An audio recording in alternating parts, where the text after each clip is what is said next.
Hello, and welcome to Theories of Addictions. We're in week 7, and the topic here is family and cultural factors in addictions. In this first lecture, I'm going to be looking more at family factors, and then we'll look at cultural factors in lecture number 2. So, I want to focus here on the family as a system. And in the family factors, that's the issue here. The family systems approach is we're looking at the individual as a member of a system and what the dynamics are within that family. All kinds of dynamics in the family, and there are different theories that will look at that. So what is the impact of the family, of the addictions on a family? Well, all kinds of impacts. One, the individual with an addiction can serve as a destabilizing force within the family. Every system, and a family as a system, has a balance, and we call that balance homeostasis. And every family has a different kind of balance in it.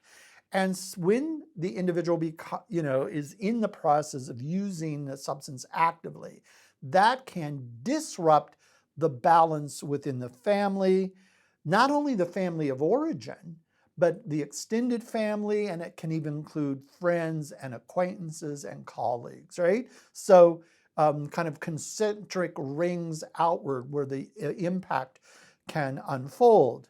So it can be a destabilizing factor. On the other hand, and this may seem rather interesting or strange to you, the addiction can serve as a stabilizing factor.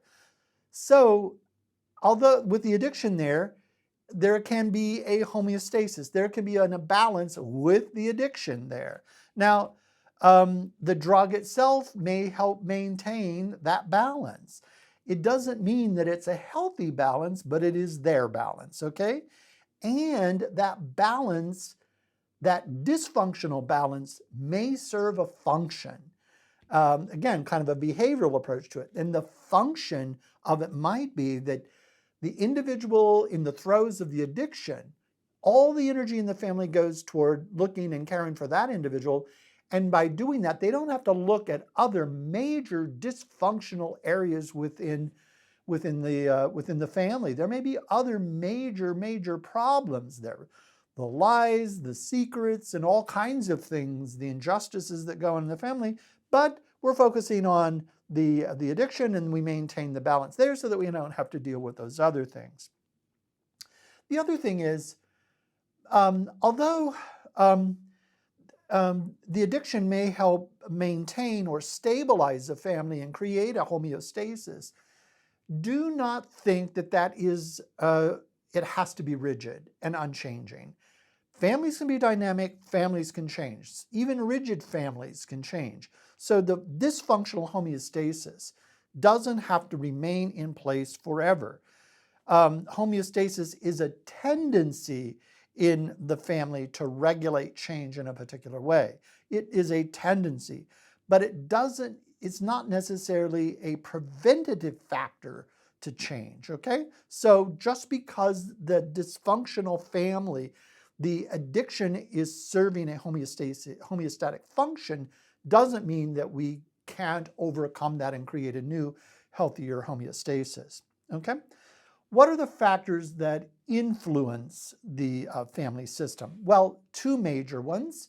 The old nature-nurture conversation is coming back here, except we would say genetics and environment here.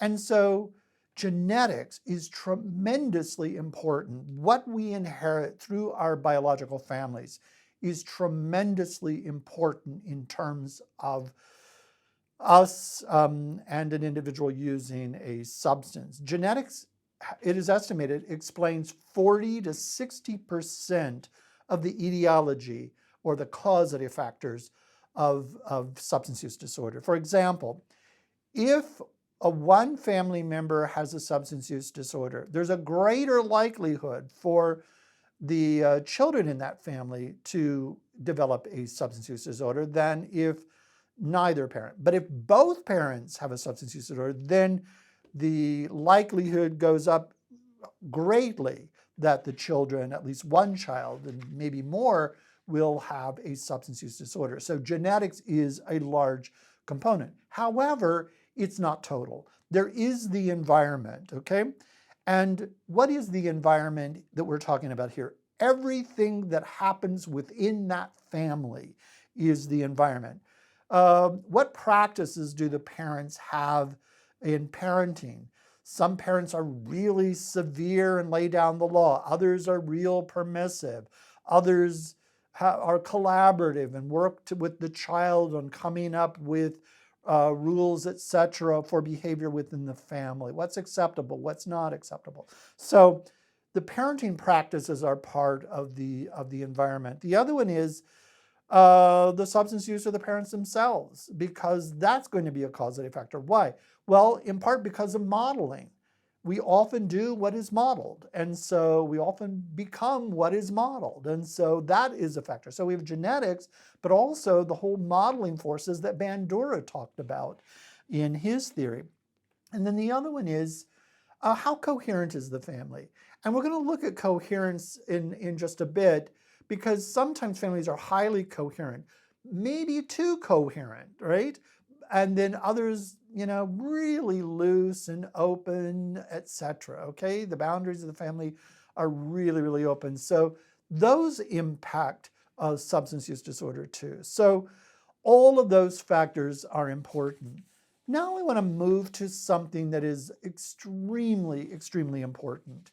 And that is what we call the adverse childhood experiences or adverse childhood events. Wonderful studies have been done there.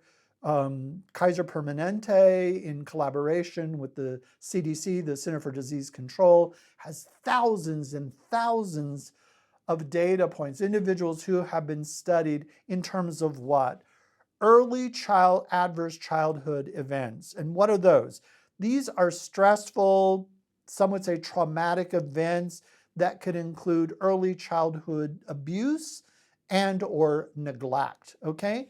And now we have all kinds of data that show the impact of those early adverse childhood events to the development of substance use disorders. Not only that, but physical health and mental and emotional health in general. So let's look at this. Why would it be this way generally? Well, these early, these adverse childhood events means that these children have been exposed to really stressful events. And those stressful events impact their neurodevelopment. That neurodevelopment gets disrupted. Why? Well, we've already talked about this somewhat. When an individual is in a stressful event, then the sympathetic nervous system kicks in, the body gets flooded with cortisol, and over time, that cortisol has really deleterious effects physically. It can raise blood pressure, it can affect the heart, it can suppress the immune system, so a person is going to be subject to the development of diseases. This is over the long haul. So these early traumas, and if they continue for quite some time, can have really deleterious effects on the body. And in fact, some of those effects are epigenetic. They're passed from generation to generation, right? Studies have been done on Jewish families that have gone through the Holocaust, and some of the epigenetic effects there, or for racial groups, etc. So these are really, really important. They're really important consequences for these early abuses and neglects, okay? So what happens then is the adolescent, by the time they reach adolescence, they begin to develop coping skills to deal with the symptomatology that comes up. And some of those coping skills are going to be just great, and some of those coping skills may be like using drugs, alcohol, or social problems, or some kind of disability. So there are all kinds of issues associated with this. So let's just look at this, okay?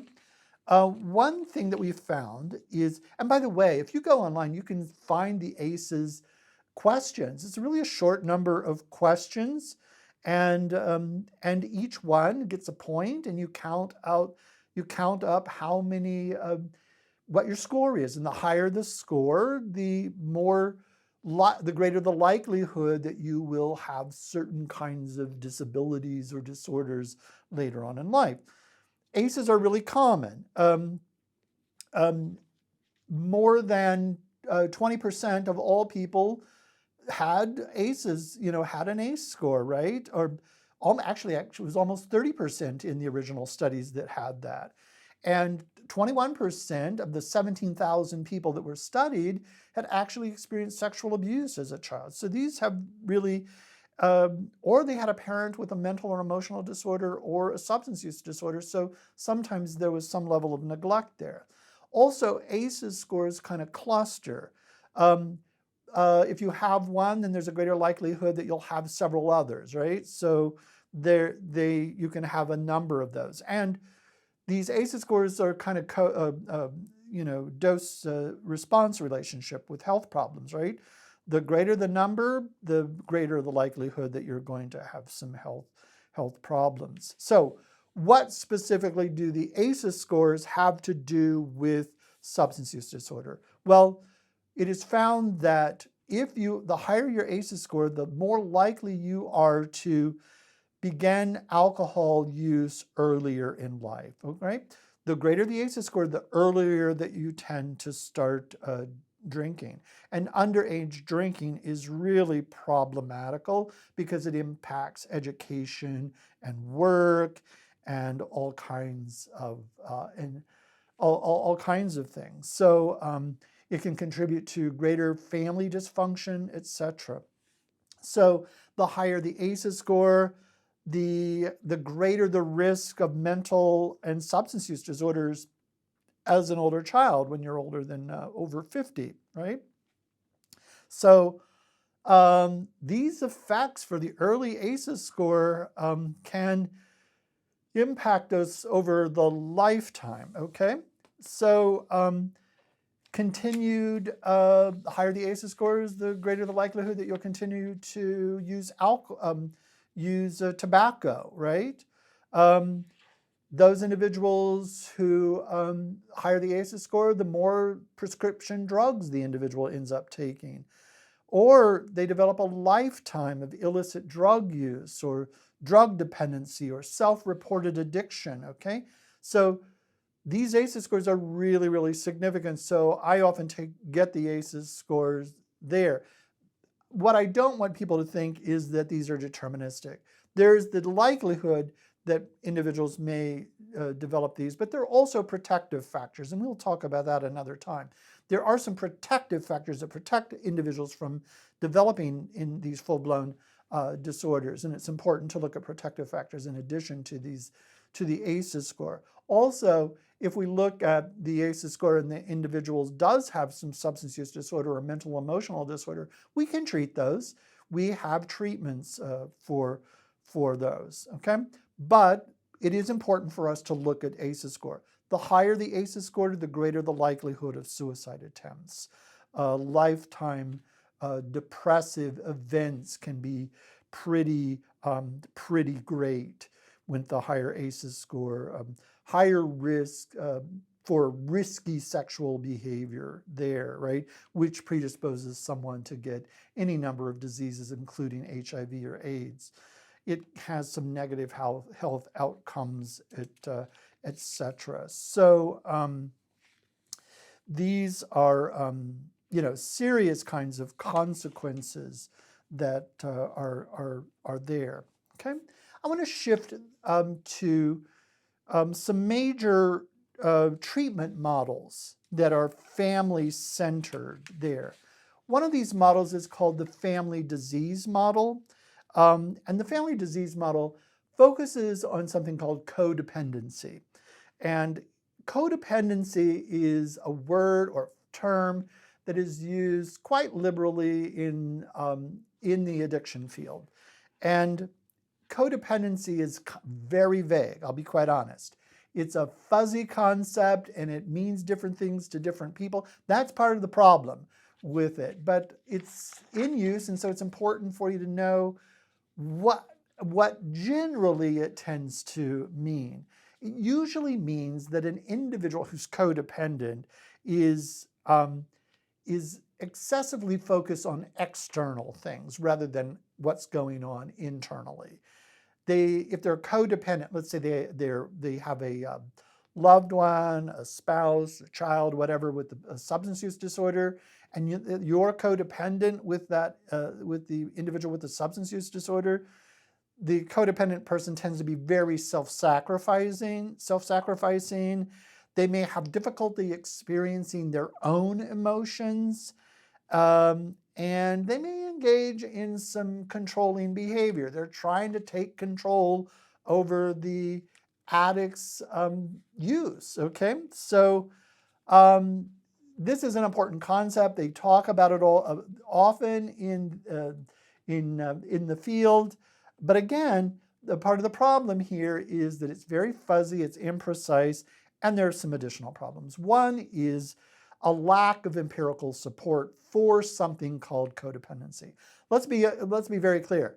The DSM-5, the Diagnostic and Statistical Manual for Mental Disorders that we use to diagnose these mental and emotional conditions, including drug abuse and use, does not include codependency as a symptom, okay? It's not a category that is used in the DSM. It's used in the field with some people, but it is not in the DSM-5. So there is some lack of empirical support for the existence of such an entity. And the other thing with codependency, I think, is problematical for many things, not just the term codependency, is that it takes something very complicated like family systems and oversimplifies it, when actually it is important to begin to look at the complexity of family dynamics rather than to boil it down into try to find a silver bullet that is the cause of everything. There is no silver bullet in this. We need to look at family complexity, try to navigate through that complexity, and then look for causal relationships in terms of substance use. And some of those causal relationships are relationships of influence more than out and out causal. Another model is to look at family roles. This was common a few years back, but we still hear it in the field today, which there's an assumption for the family roles model. And the assumption here is the traditional nuclear family, right? 2 parents and kids. It doesn't go to the extreme of a white picket fence or anything, but it does assume kind of a traditional family structure. And here in this, everybody has a role within the family, okay? Or maybe sometimes people share a role here. And one of the roles is, of course, is the chemically dependent individual. That's the role. But then another role is what's called the family manager. Another name for the family manager is the enabler. This is the individual who overfunctions and actually enables the person to be an addict because they do everything for them. They prevent the addict from experiencing the negative consequences of their addiction. They try to manage things so that those consequences are not actually felt. More than one person can be an enabler within the family or the family manager. Another role is what's called the family hero. Typically, this is the eldest child who will tend to be really highly achieving. They're the trophy, right? They are the one that they point, this is the person, this shows what a good family are. Look at what that person does, right? They do that because of us. So that individual is the family hero. And then another role is what's called the scapegoat.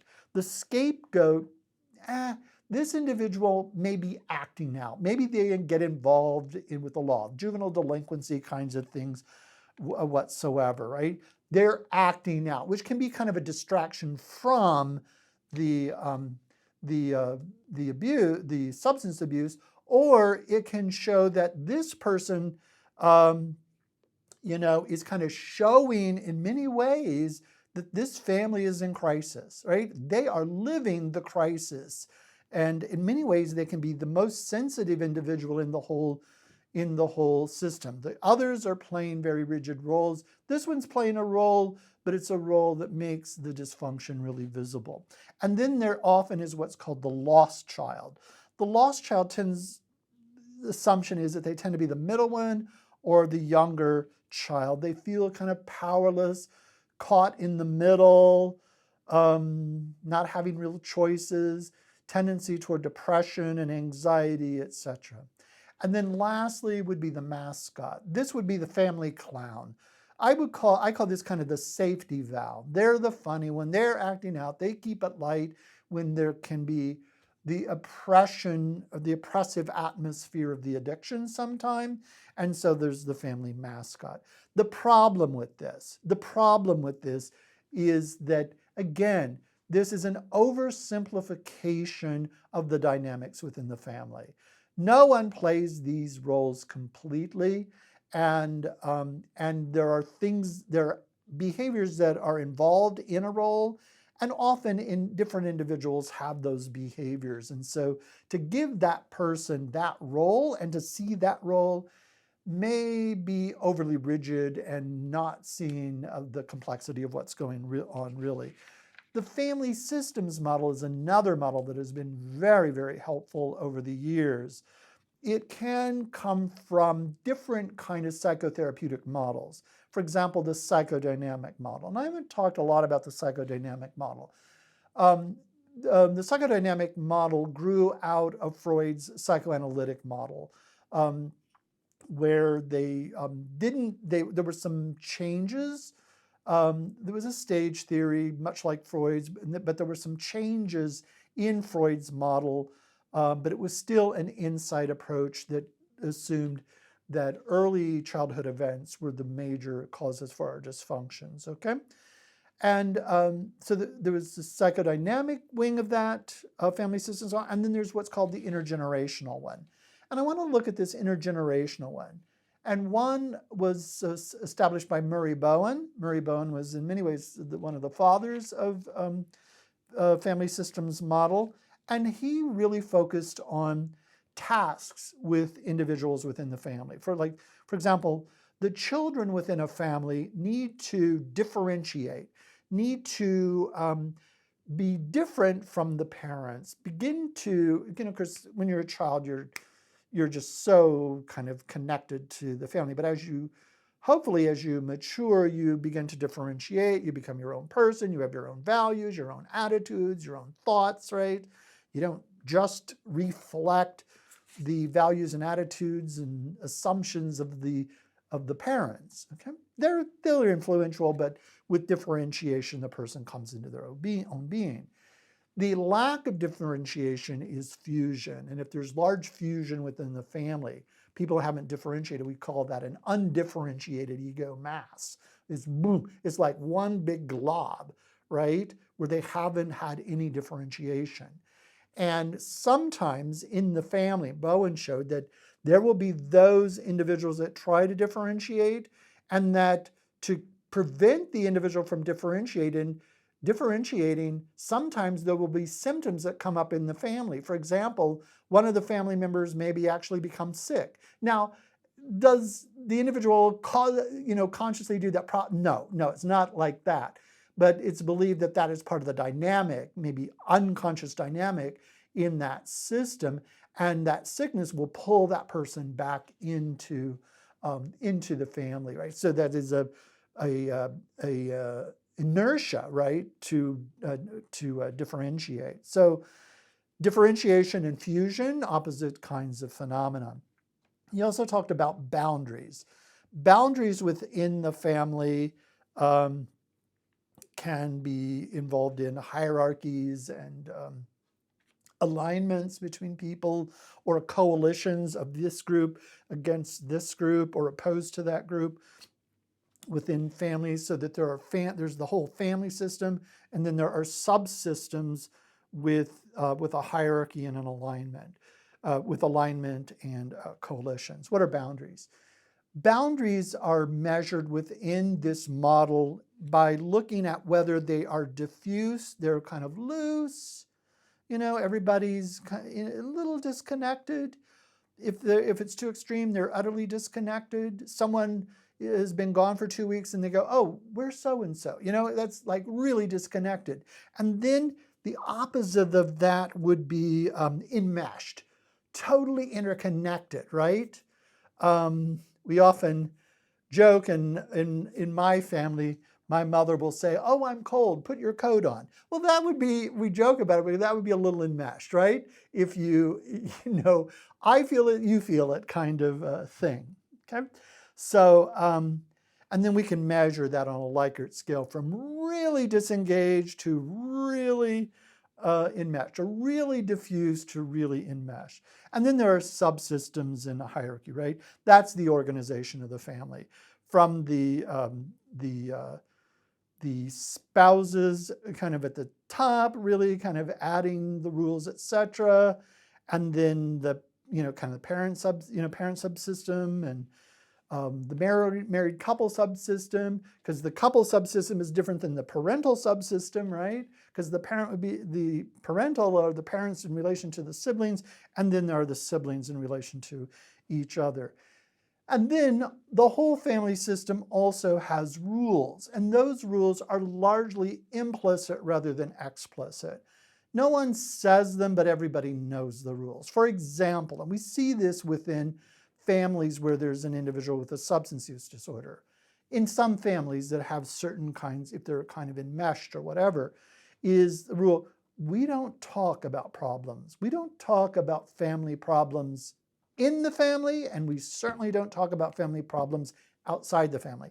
Sometimes that's a rule, right? Sometimes that is voiced and sometimes not voiced. So for example, let's say the individual with a substance use disorder wants to go into therapy. The family might be breaking an unspoken family rule about talking to strangers about family problems, okay? So they might try to prevent that from happening. So looking at that family dynamics is going to be really important in understanding how to go about treating substance use disorders, okay? Behavioral model is another model, and we've already looked at the behavioral model 1 week. And so obviously you know what it's going to be looking at. They're going to be looking at the behaviors, that occur within the family. There are reinforcing behaviors that reinforce a substance use disorder, and there are protective family behaviors that will serve as protective factors. For example, in this family, they use reason rather than making emotionally based decisions, etc. So maybe a protective factor, right? Or we live healthy lifestyles, etc. That protective factor. We have transcendent values in which we believe that are important to us, like social justice. Those are protective factors. So different reinforcers and different protective factors there. And the family behavioral model will also conduct a functional analysis. And remember, the functional analysis will be an analysis of what are the conditions that give rise to a particular behavior, and then the consequences of that behavior that maintain that dysfunctional behavior. So what they will be looking at here to a large degree will be family coping strategies and behaviors. So the behavioral analysis in this behavioral model of family is to look at coping strategies. How do individuals cope with stress or sickness or any number, ambiguity, all of these kinds of things? So then this model will look at the coping techniques. How do they, not the coping strategies, but the techniques for looking at those coping. So there can be tolerant coping. Tolerant coping would be, well, we're just going to put up with the addiction, right? That's what we have to do. We have to put up with the addiction in the family. Whereas an engaged coping would be standing up to the addiction and trying to change that addictive behavior. And then there's withdrawal. It's like, hands off, I'm withdrawing, I'm not having anything to do, I've had enough with that addictive behavior, okay? So these are different coping techniques. Now, What about treatment? Well, treatment here can involve several things. One is to use positive communication skills. And there's one approach called CRAFT that looks at guidelines for positive communication skills. And they have like 7 of these. These are in your text on table 8.1, but I just want to look at some of these because they're rather interesting. It is in positive communication. 1, be brief.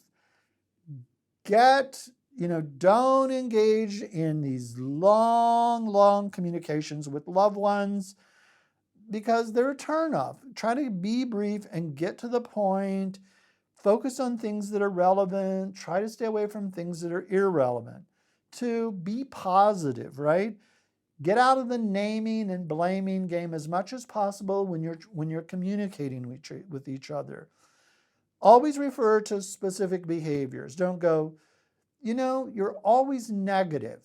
Wait a minute. What behavior are you talking about, right? So avoid the generalities. Be specific. Name the behavior. Take ownership of your position, of your own emotions. Label it. I'm depressed. I'm angry right now. I'm whatever. I'm not saying these are good emotions. I'm not saying they're helpful. I'm just saying this is what I'm feeling right now. Okay.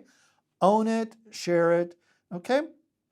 And not in a judgmental way, like, I'm depressed and you're the cause. No, I'm depressed, fine, but going a little too far into the blame game there, right? Offer an understanding statement toward a family member. Yeah, I understand. That's rough. I get it. That wasn't fair when that happened, That shows that you're understanding and moves away from the blame.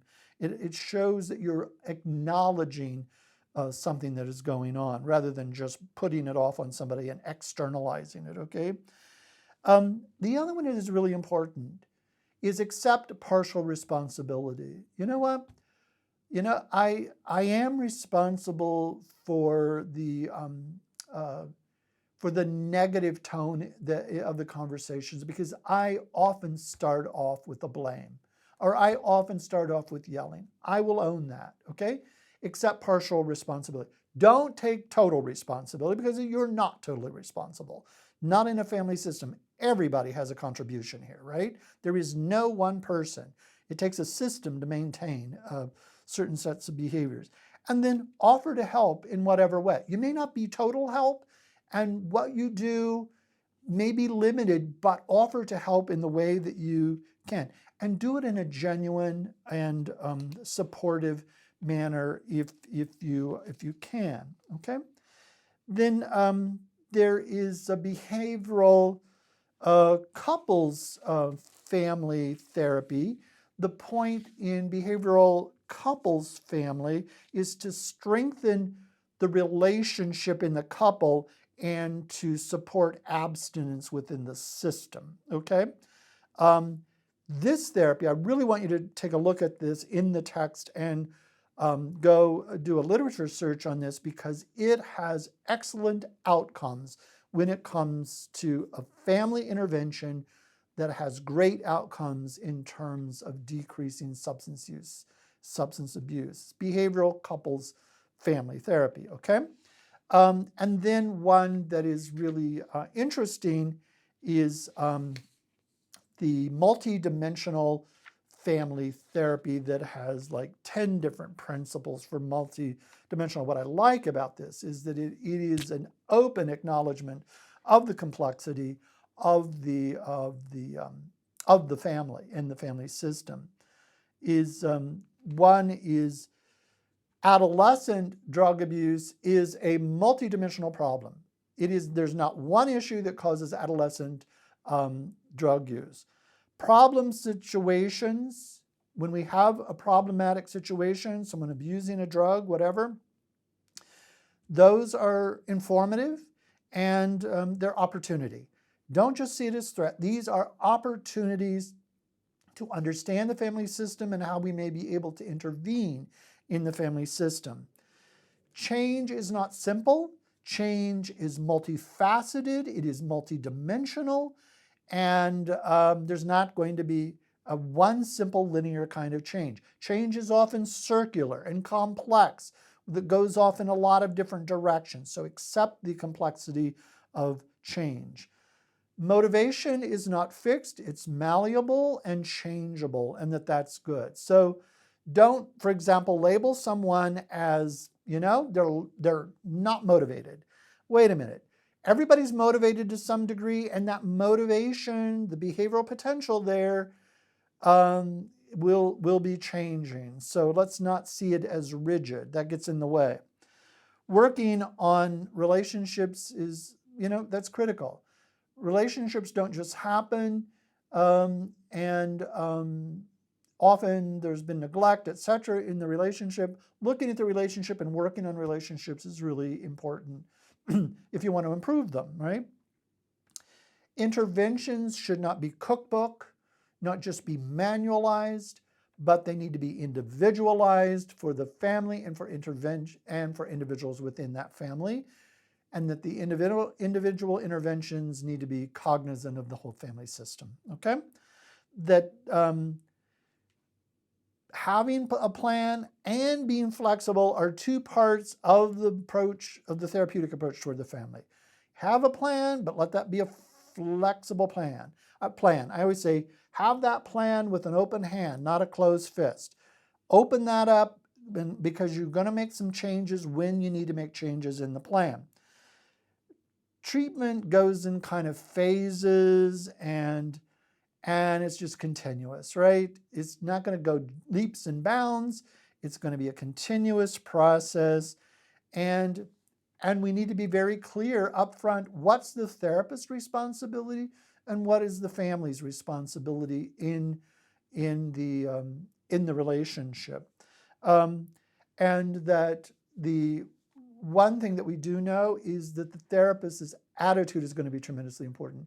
There's a bunch of research in therapy called common factors, and this is what are those common factors to all models that help make therapy successful for that model and for all models. And one factor across the board is that the therapist is engaged with the client, explains what they're going to do in a collaborative way with the client, and finds out what the client's desired goal and outcome has to be. That's a little bit trickier when we have an entire family there, but it's a valuable process. So again, thank you all very, very much. I hope you got something out of this. And in lecture 2, we're going to be focusing more on cultural factors now that we've looked at family factors. Thank you all very much and have a good day.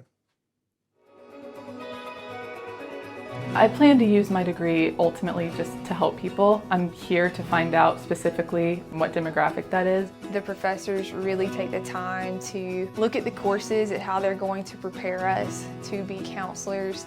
I'm just really excited to get to learn from these people that have so much experience in this field.